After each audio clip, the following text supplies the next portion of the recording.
ভারতীয় সীমান্তরক্ষী বাহিনী বিএসএফ আবারও অবৈধভাবে ৮ ভারতীয় নাগরিককে বাংলাদেশি কথিত অভিযোগ তুলে বাংলাদেশে পুশিনের চেষ্টা করেছে।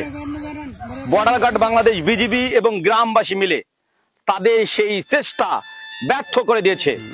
হ্যাঁ প্রিয় দর্শক, এমন ঘটনাটি আজ ঘটেছে লালমনিরহাটের হাতীবান্ধা উপজেলার গোতামারি ইউনিয়নের ৯ নং ওয়ার্ডে।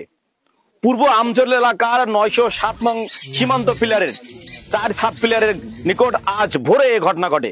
বিজিবি এবং স্থানীয় লোকজন জানান, ভারতের আসামের ৮ বাসিন্দা কে ভারতীয় সীমান্তরক্ষী বাহিনী বিএসএফ ওই পিলারের কাজ দিয়ে বাংলাদেশে প্রবেশের চেষ্টা চালায়। এই দৃশ্য গ্রামবাসী দেখে প্রথমে গ্রামবাসী আটক করে, পরে বিজিবিকে খবর দেয়। বর্ডার গার্ড বাংলাদেশ, বিজিবি এবং গ্রামবাসী মিলে সেই ৬ জনকে সীমান্তেই আটক করেছে এবং ২ জনকে হাতীবান্ধা উপজেলার সেন্দুনিয়া ইউনিয়ন পরিষদের গ্রাম পুলিশের সহযোগিতা তাদেরকে আটক করা হয়েছে। ইতিমধ্যে আমরা দেখছি যে বর্ডার গার্ড বাংলাদেশ, বিজিবি এবং বিএসএফ এর মধ্যে পতাকা বৈঠক চলছে।